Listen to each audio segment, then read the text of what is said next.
Well, in the essence of time, I think we might as well get started. We may have some more that'll join us midway through, which is fine. But welcome and thanks to all of you for joining us today. This presentation will be recorded, so please mute yourself and turn your camera off. At the end of this presentation, if there are any questions, you can, of course, unmute yourself, or you can put your questions within the chat feature, and we're happy to answer those questions you might have. This visa workshop is for students that will be going to the Rome Center for fall of 2026 and or academic year 26-27. All of the slides and the recording, as I mentioned, will be available to you hopefully by the end of this week. We'll have it posted on our brochure page, and I'll show you where that's located so that you can easily access it and use it as a resource. We'll also send an email out to the whole group as well. So we'll have multiple ways for you to access the information.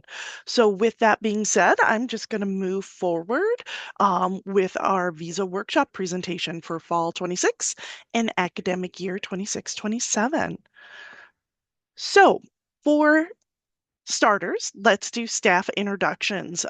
My name is Alana Carroll, and I am the study abroad coordinator here at the Chicago side of things. I work on all the post acceptance elements, so specifically the visa. So I am a great resource for you. At the top is Marley Stein. She is our director of study abroad. And then next to Marley is Abby Linneman. She is one of our Rome Center assistant directors for recruitment. And below that is Adam Schilling. He also is our Rome Center assistant director for recruitment. So you may have already interacted with Abby or Adam when you were doing the application process. And so, of course, you can always reach out to them. That's why we have their emails here. So feel free, if you have questions about the Rome Center, to reach out to Adam, Abby, or myself. If there's specific visa questions that you have, please reach out to me as well. And so we do have our emails here listed on this slide, so it's easy to go back and reach out to us as well. So today we want to make sure that we specifically talk about visa stuff. And so the overview for today is to talk about passports, also talk about those student visas, visa appointments, and the Italian software system called Prenota Me, how to schedule an appointment, documents that you will need for your student visa, your responsibility as a student on collecting these documents to submit to the Italian consulate, and then also flights. I think these are all pertinent and valid points to discuss in relation to the visa. So, passport reminder. This is my big plug. Students must have a passport to obtain a visa. If you do not currently have a passport that will be valid for at least those 6 months past the end date of your program, you should renew that passport now. And so we have a hyperlink here to travelstate.gov. So if your passport is about to expire, you do need to get that renewed right away. And so we encourage you to do that. If you do not physically have your passport here on campus right now, I would encourage you to reach out to your parents or guardians and have them ship that to you. Usually by UPS or FedEx, that, something that has a trackable number, because you are going to physically need that passport for the student visa submission. Unless you are traveling in the next couple weeks back home, of course, you can obtain your passport from your home residence and bring it back to campus. But I always like to make that plug to students. Make sure that you have that. That's a vital piece of documentation that you need in that submission process. So for any international students that will be going to the Rome Center, it's important, of course, to have your international passport as well. And then in addition to that, if you are not from Canada or Japan, those international students must schedule an in-person appointment with the Italian consulate because they do collect biometrics. Unless you, and this gets a little more complicated, unless you have already been fingerprinted for one of the Schengen visas. So for any international students, please reach out to me. I'll walk you through that process, but I do want to make sure that you're aware that if you are not from Canada or Japan and you are an international student, you will need to schedule that in-person appointment with the Italian consulate. Now, this is also the point where I state that if you hold a valid EU or Italian passport, you do not need to go through this student visa process, which is wonderful. It saves you a lot of time and documents that you have to collect. So again, if you hold a valid EU or Italian passport, you do not need to obtain a student visa. Everyone else does need to obtain a student visa. So let's talk about student visas. I would like to always present this form early on because it's a wonderful, helpful resource for you. I provide essential links and forms to various things on the Chicago Consulate or to our Go Global brochure page. So again, all of these are hyperlinks to various things that you will be using in the student visa process. So the first one is the passport and visa requirements on the Go Global brochure page. Again, it's a resource for you. Please utilize that. This is a quick reference. You can click on it and it will take you there. Currently, we have our Spring 26 video up, but after this video, I will be uploading this video in that placeholder for you. Also, I have a quick reference to the visa application form for long-term stay. That's what you fall under because your duration of time for the program for the semester is 108 days. And then obviously for the year-long students, it's double that amount. Then I also provide you a template for the visa application form for long-term stay. Very helpful in guiding you on how to answer all those questions. And then there's additional documents here that are needed in the process that are quick reference for you. They can be found on the Chicago Consulate's page, but I always think it's nice to have it available quick to your hands here. And that's if you would need an affidavit of support for students, it's here along with a declaration for mailing passport if that is needed. And then lastly, visa fees. These are updated every 3 months by the consulate. And so currently I have the current visa fees up there, but be mindful of the dates and we'll explain that a bit later to you as well. But again, this is a great slide. It has hyperlinks to all these wonderful links. So for the student visas, so students without a valid Italian or European Union passport will need, as I mentioned, to acquire a student visa for the fall 26 or academic year 26-27. Again, if you are a citizen of EU or Italian and it's unexpired and it's valid 6 months, no need to have to do the student visa. Make sure to reach out to us or to me if you do have an EU passport. We want to make sure that that's uploaded correctly into the Go Global system and that I'm aware we kind of place a tag on there so that we can exclude you from some of those visa reminders and cause less confusion to those students who do possess that EU or Italian passport. And as I mentioned, if you are a non-EU country other than the US, reach out to me so that I can walk you through those steps and make sure that you're getting those appointments with the consulate. So determine which consulate you need to apply to. Some students may have multiple options depending upon where you live or the region to which you go to school. And the reason why I say that is we do have students that come from other universities and attend our Rome Center for the term as well. So we provide you here a link to the consulates and their jurisdictions. However, our office strongly encourages all students to use the Chicago Consulate. We are the most familiar with it. All the different consulates have various niche requirements and can be a little more complicated. And so timing can be different as well. So again, we encourage all students to use the Chicago Consulate. So depending upon, and it doesn't matter because you are a Loyola student and therefore you do fall into the jurisdiction of the Chicago Consulate, even if you live on the East Coast or the West Coast. Can you use any of those consulates there that fall within your jurisdiction of your home residency? Yes, you can. But again, we encourage you to use the Chicago one.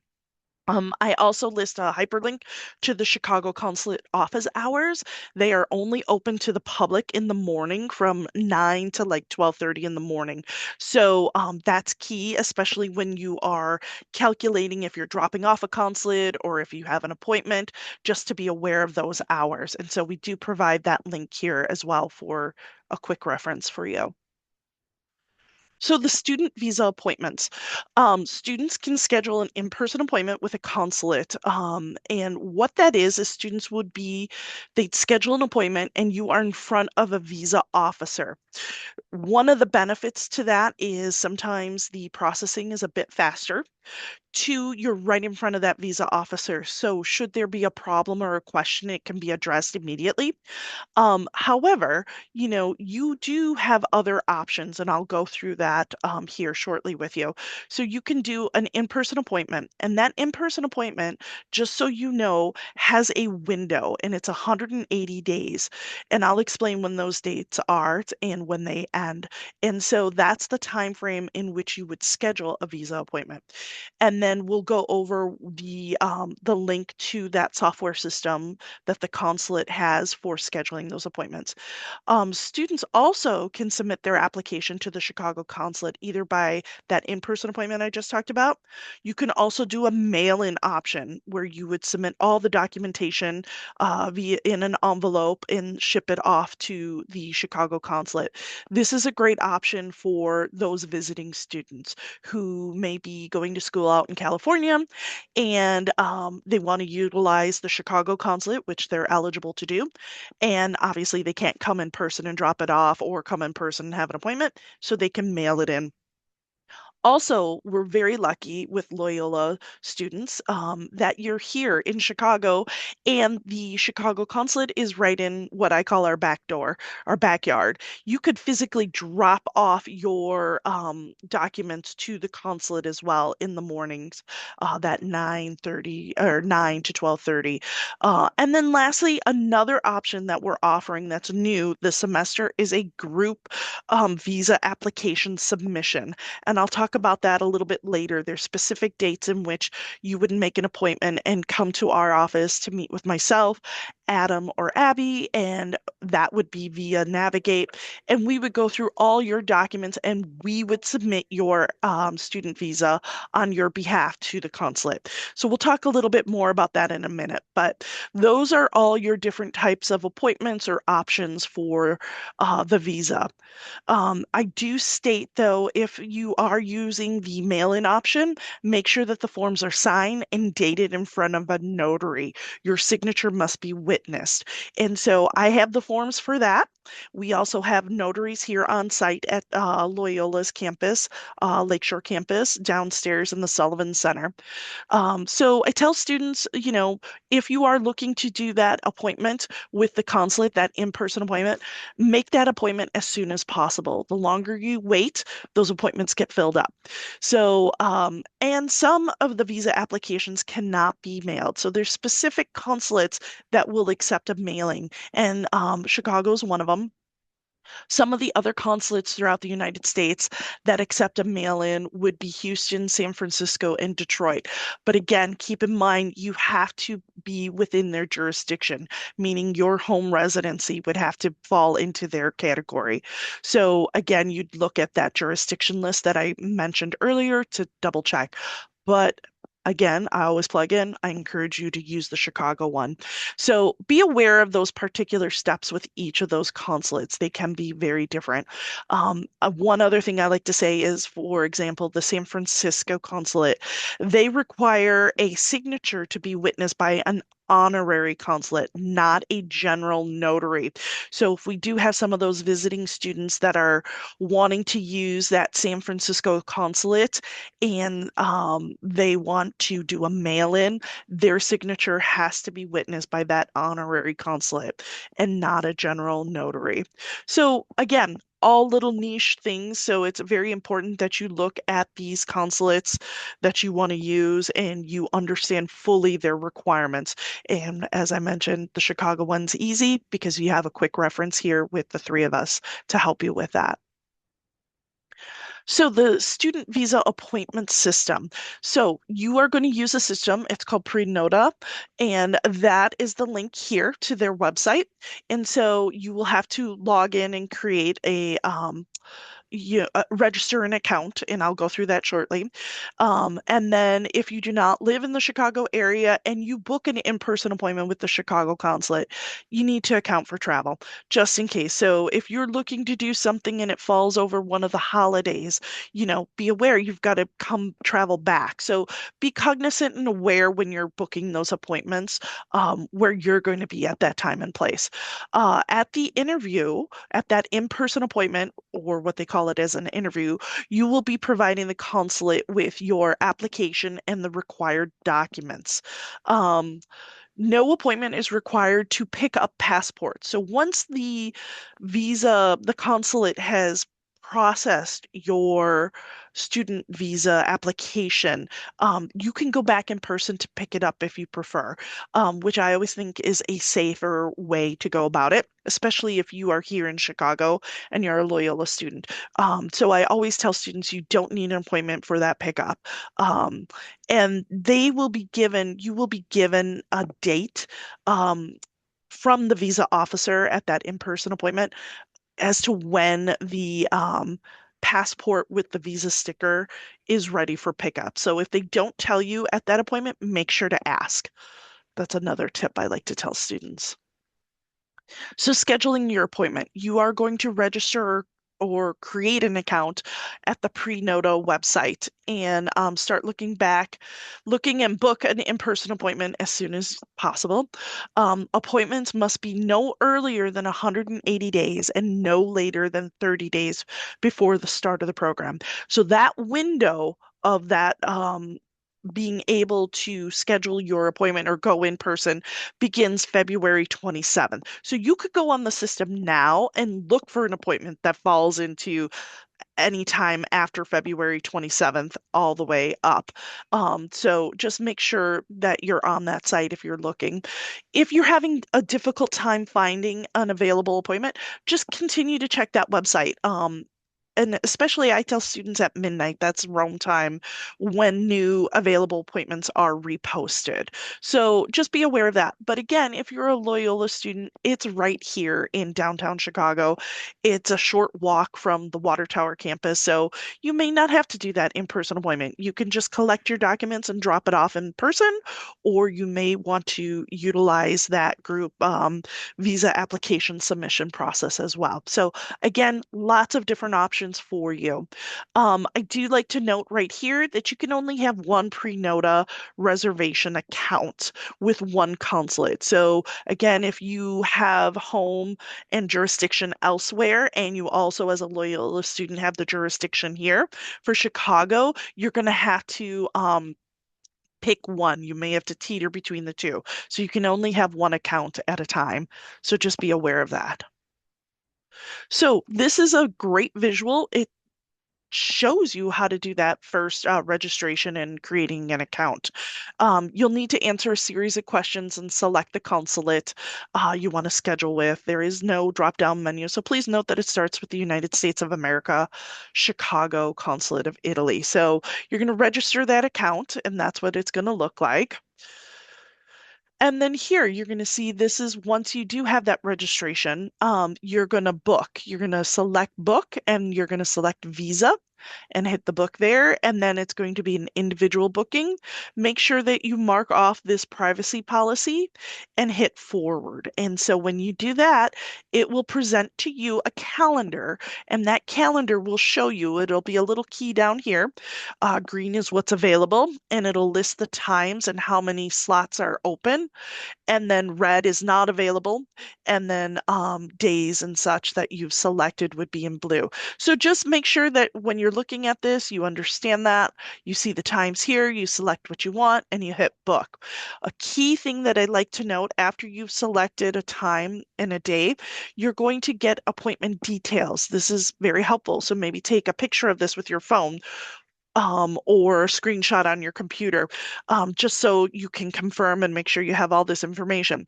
One of the things that I like to point out is this red box. I mean, it's in red for a reason because they're telling you that this is confirming that the appointment details, but you still need to confirm the appointment. And so that has to happen the 10th to the third day before the booking appointment. You have to log back into the pre-notice system and you have to go here to My Appointments, see the date that you have, and this will change from cancel operation to confirm appointment. So you need to do that. Students forget this step and they show up on their day and their appointment has been canceled. So I like to make sure that you understand this and that you're looking at this and knowing it. Put it on your phone, put it on your calendar as a reminder. Like if you have it booked on such and such date, back it up 10 days, put a reminder on your calendar so that you know to go back into the system and confirm it. So what documents are you going to need for the student visa application? The basic documents are the same for all the Italian consulates in the US. Some consulates, as I mentioned, may require additional documents or have varied requirements. So it is always, always important that you check their website and that you are looking through their list of what they require. Once you have all your various documents assembled, you're going to bring them to your in-person appointment, or you're going to collect them for the physical drop-off, or for the mail-in, or for the specific dates if you're going to participate in that group visa application submission through our office. So you have to have everything collected together before you can move forward. What I tell students is prepare early. This whole process of collecting these documents, filling out forms and such takes a good 8 to 10 hours of focus work. This is not something you can do in a quick hour. There's a lot of different things that are needed for this application process. And so I want you looking at the requirements. I want you looking at the application, using the resources that we're providing, and knowing that it's going to take at least 8 to 10 hours of prep work. We also offer up visa drop-in sessions. So you'll get communications on that. It's on the brochure page, specific days and times. You can use that as a study hall, as I say. Bring your stuff, ask your questions. We'll be here to help you guide you through this process. Um, Also, I like to tell students, in our experience, visa processing times can vary greatly. Often they can take 6 to 8 weeks. So during that period in which you submit your visa application and your documents, which includes your physical passport, you cannot travel internationally. So avoid scheduling something too close to the date, just in case you don't have that passport back. In addition, I always like to interject at this point too, students that travel domestically, if you are solely relying on your passport for your identification, you need to get that real ID because your passport will be taken for the duration of processing. So I've encountered that recently that students have not obtained a real ID and they're using their passport to travel on airlines domestically. You need to get that figured out or have alternatives for transportation because again, once you submit your documents and your application, your passport, your physical passport is included in that. So you won't have access for that potentially for 6 to 8 weeks. So again, be mindful of that and plan accordingly. So students' responsibility, I like to kind of go over what it is that you need to do. So first, another thing that I tell students, this is a great time to start looking and purchase your round trip flight to Italy as soon as possible and upload your flight details and itinerary to your Go Global portal. I also tell students when possible, you should book flights that are changeable or refundable because plans in life have changes. And so I don't want you to have to incur like a significant fee for changing a flight. The Italian consulate does require a confirmed flight reservation for a round trip. So in that packet of documents that you're going to be providing to the consulate. One of them is that confirmed flight itinerary, which should have your name, flight number, confirmation number. It's going to have all the details of your flights. They need a hard copy of that. They need to know that you're flying when you're flying into Italy and when you're flying out. Now, the exception to this is if you are a year-long student, you are only required to provide a hard copy of that confirmed flight reservation for your inbound flight, because obviously, you won't have that flight returning back to the United States because you're there for a year. It'll be much later. However, you will have to prove in the financial means that you have money to purchase the return flight. And so, if you have questions about that, I'm happy to talk about that a little bit further with you as well. At this point, a lot of students also ask, like, well, when should I be flying out? Things like that. So, I have provided here a hyperlink to the Rome Center academic calendar. Make sure that when you click on this, that you are looking at the fall semester so that you know when you need to be in Rome. And for some students that have not flown internationally before, make sure that when you're booking your flights, you may be departing the day before and landing the next day. So be mindful of that and take a look at that. And again, if you have questions, I'm always happy to help or answer those. So just reach out to me. So the student visa document checklist, this is helpful. I kind of try to break this down and make it more digestible for all the students. You are going to be preparing a visa application, and we've provided links, hyperlinks. It's on the website for the Chicago consulate. It's on our brochure page for the Rome Center. That visa application, you are going to want to print and fill that out by hand, black or blue pen. And that's going to be the visa application form for long-term stay. In addition to that, you are going to need to obtain a passport size photo, and you're going to attach that to the visa application. This is not take a picture off your phone from your passport. This is a physical passport size photo. You can obtain a passport size photo from a CVS, a Walgreens, or even here at the Lakeshore campus. You can go to Campus Card, and I believe for like $10, you get two of them. So make sure that you're getting that. These are all things that you can kind of chunk and chip away at. So that's super easy. You can do that.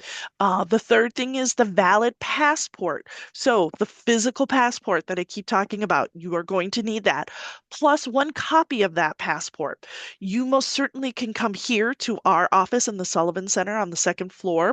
We're in Suite 206, and anyone at our front desk will gladly make a photocopy of your passport and any other documents that you might need. So just ask us. However, please note that we do not print out copies of financial documents. You will have to do that independently on your own. But we can make a copy of your passport, we can make a copy of your driver's license, your Loyola ID, things like that. So please come to us. If you are a non-US citizen, you're going to need the original and a copy of your permanent residence card or other US immigration documents allowing re-entry into the United States. And again, we'll make copies for you. So just come here. As I mentioned earlier here, the next one is driver's license or state ID, along with your Loyola ID. We'll make those copies for you. Just again, come to our office, no appointment needed. The front desk workers will gladly do that for you. Those forms of identification help determine eligibility to apply at a particular consulate. But as I mentioned, because you are a Loyola student, you are eligible for the Chicago consulate, even if you live in states outside of that jurisdiction. So that's where we'll do both. We'll do that driver's license and that Loyola ID. The next one is going to be the study abroad insurance and acceptance letter. That is organized through Loyola, through me, and you will receive an email when it's ready. And when that's ready, you will come to our office in the Sullivan Center, Suite 206, and pick it up. You'll sign for it at the computer, so we have record that you received it and picked it up, and we provide copies of that. All of those letters, both, they are in English and in Italian. will need, and the copies will be provided as well, will need to be included in that document checklist. I like to kind of mention at this point, you will receive one of these letters, one of the acceptance letters, typically the one in Italian. They will give that back to you at the end of the visa processing. It'll be stamped by the consulate, and you will need to take that with you to Italy. So just be mindful of that. We talk about that again in pre-departure orientation, but I just like to kind of highlight that for students as we're going through this process. The next thing is going to be proof of financial means. So the consulate recently updated this last semester. So you need to obtain 6 most recent bank statements or a letter from a U.S. bank institution on the bank's letterhead, signed by a bank official with a recent date indicating an account balance and an average balance for the 6 months. So the Chicago consulate is requiring a minimum of $1,000 per month of stay. So because your program is about 4.5 months, you would need to provide or show proof of 4,500. Um, so you can do that through bank statements, 6 of them, or simply a letter. And then, as I mentioned, that would have to show the account balance and the average balance for the last 6 months. So the most recent bank statement needs to have that minimum of 4,500. The previous months do not have to have that as a balance. They just need to see the history of that. Another option is students who receive financial aid can present an official letter from Loyola or from their university stating the amount of aid and the time of disbursement.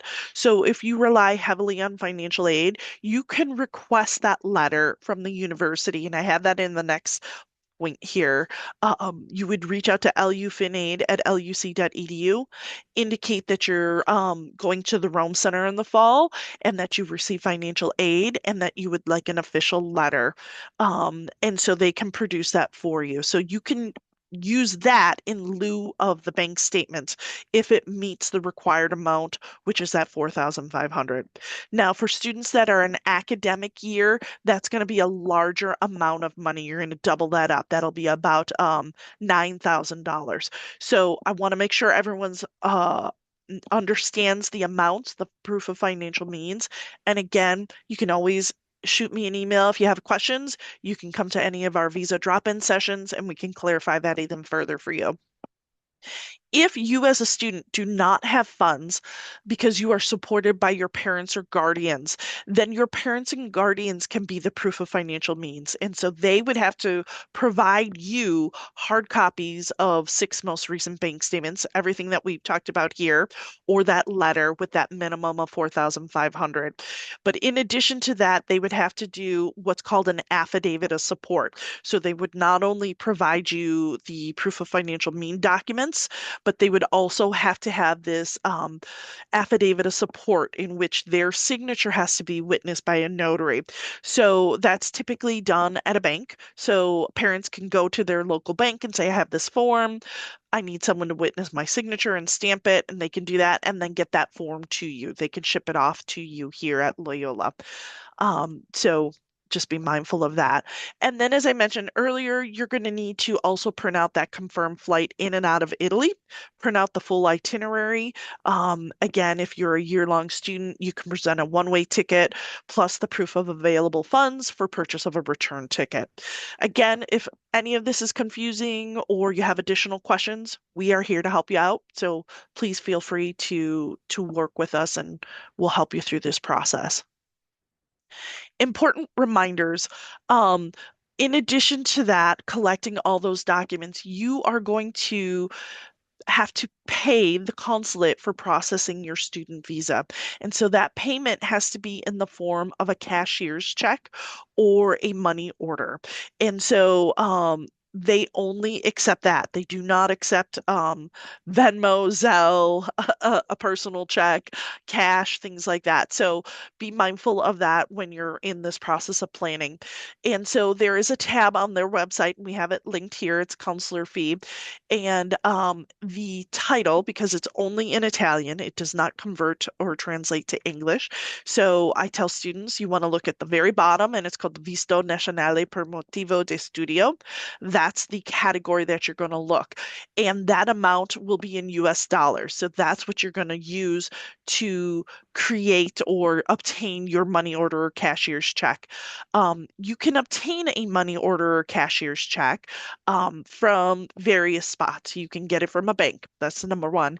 You can get it from a US post office. You can also obtain a money order from a currency exchange.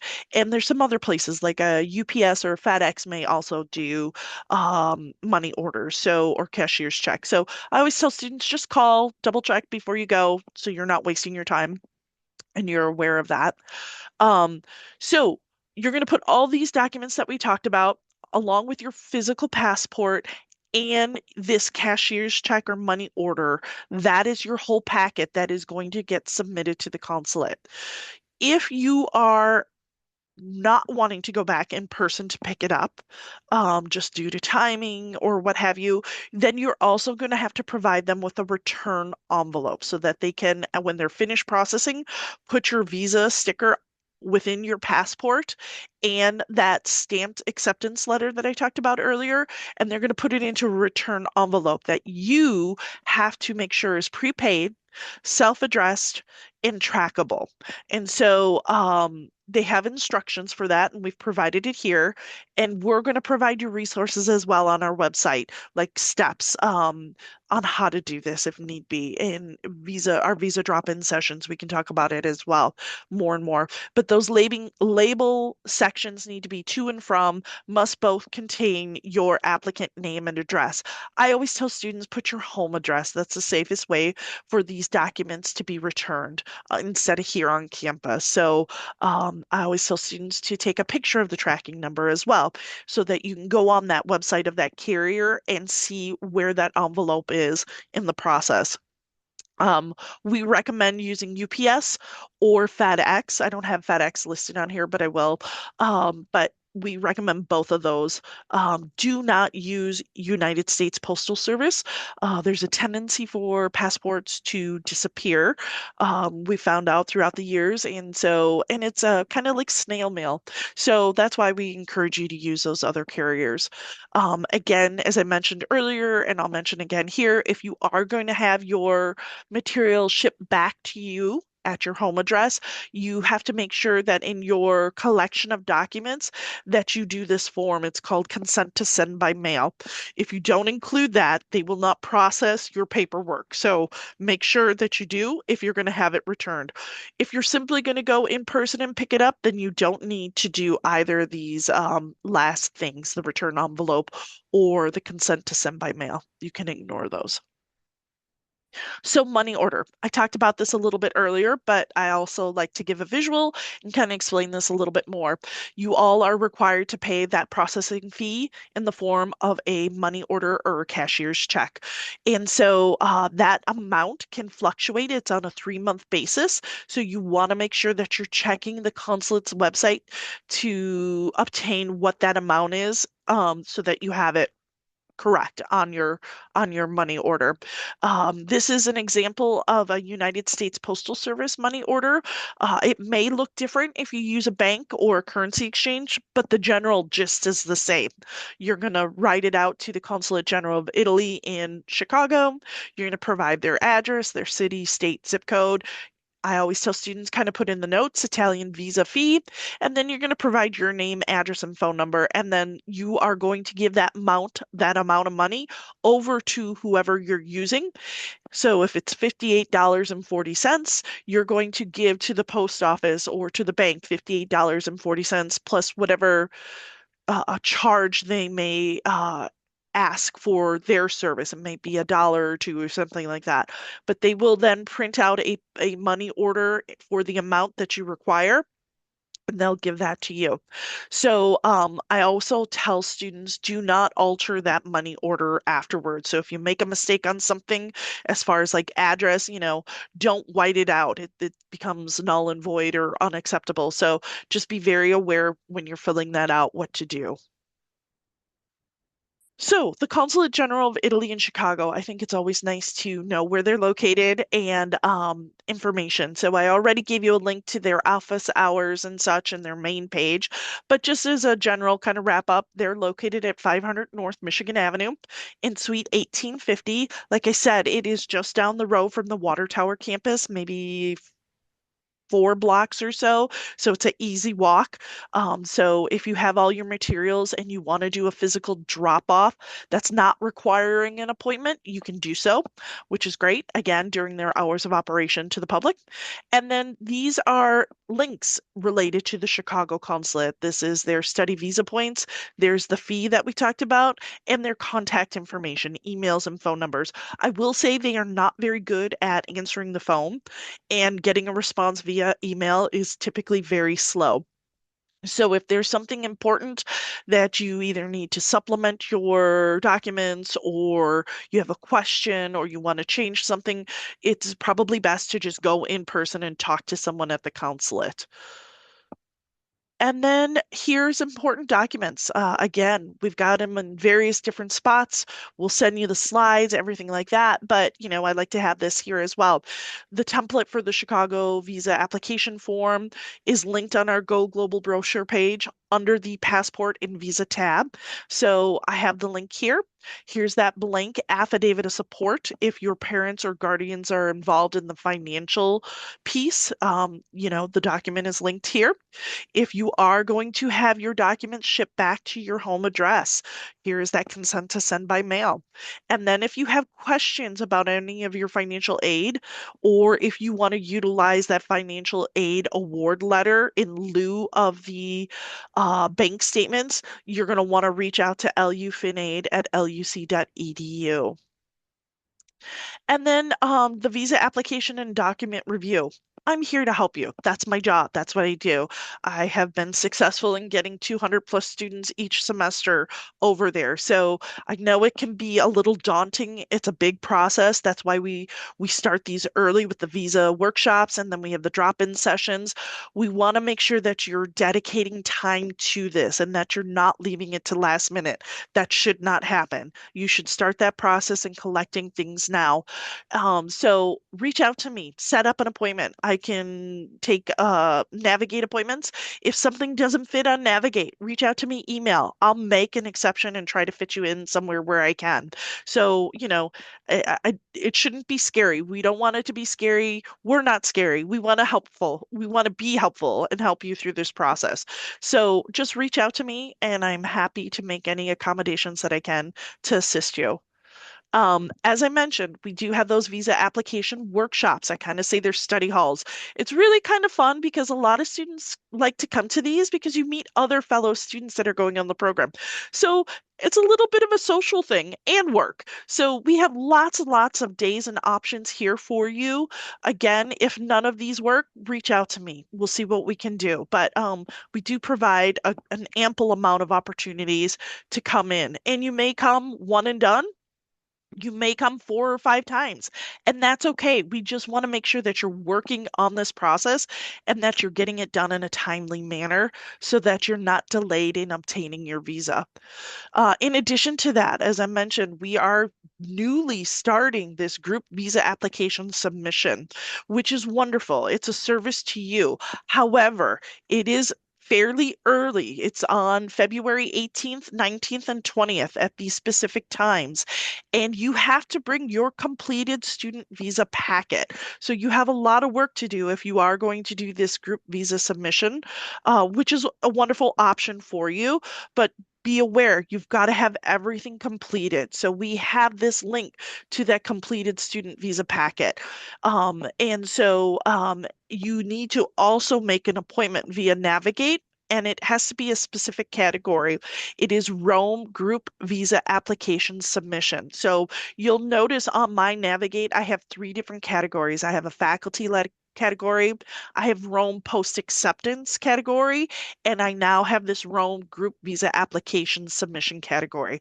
If you are wanting to participate in this group submission, you need to make sure that you're selecting the proper category and that it's for these dates and these times. Okay. And again, I always say, because students tend to forget this, you will need your physical passport. So, along with all the other documents that are listed here in that visa packet guide. So, make sure that you do have that. And we'll go from there. So what we'll do is we'll go through those documents. We'll keep that, and then on February 27th, I will go down to the consulate here in Chicago, and I will submit your student visa application along with all your documents to them. And then the consulate will tell me when it's ready, and I will go back down there in person and collect those passports and acceptance letters, and then I will reach out to you via email and we will schedule time for when you need to come back and pick it up and sign for it. So, but this is a new option and hope it'll be successful and helpful to students. That is it. So if anyone has any questions, feel free to put it in the chat or unmute yourself, and myself and or Adam can answer those for you. I will stop the recording as well.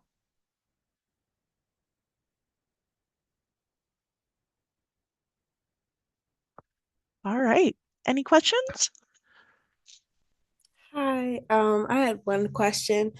I was struggling on Navigate to find where I can schedule to do the group visa submission. How do I get to that from Navigate? Or, like you said, do I just schedule an appointment and pick the specific category and go for I'm so glad you said that because I forgot to say that.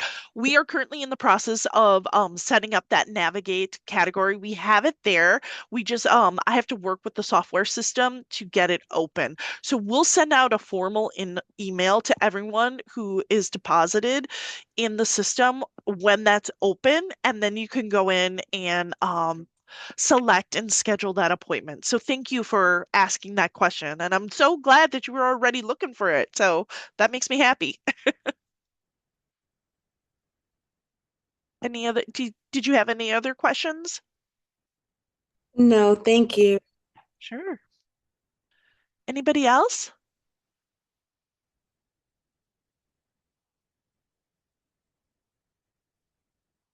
Well, if not, like I mentioned, this recording, we're going to upload it to our Go Global brochure page. I'll also send an email out with a copy of the slides, a link to the video, a link to the brochure page. So, of course, you can certainly use that as a resource.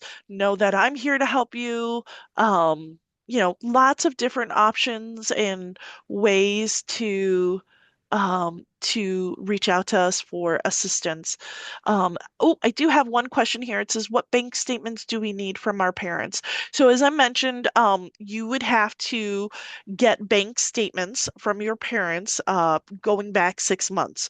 So if you are planning to submit in, let's say, March 1st, you would need to have the February bank statement and go back 6 months. And so they need to see the hard copies of that. Now, you don't have to do all the transaction pages. If you just want to do that first cover sheet that shows their name, what the amount is, and the account, you can do that, but you need to go back 6 months. And so, in that situation as well, if you were submitting in March, that February ending balance has to be 4,500. And then the other five statements prior to that can be whatever amount. It doesn't matter, but you'd have to provide that along with an affidavit of support because they are providing you the financial proof. I hope that helped answer your question. Um, if we want to do the group submission, will the study abroad insurance and acceptance letter be ready before? Yes, I am hoping to have the acceptance and insurance letters ready starting next week. And so, again, you'll receive an email when those are ready, and you will be directed to come here to our office, bring your Loyola ID or some form of identification, and you'll sign at the front desk. There's a computer there. You will sign that you are receiving your acceptance and insurance letters, and then you would just include that whole packet of documents, those letters, in with all the rest of your other documents.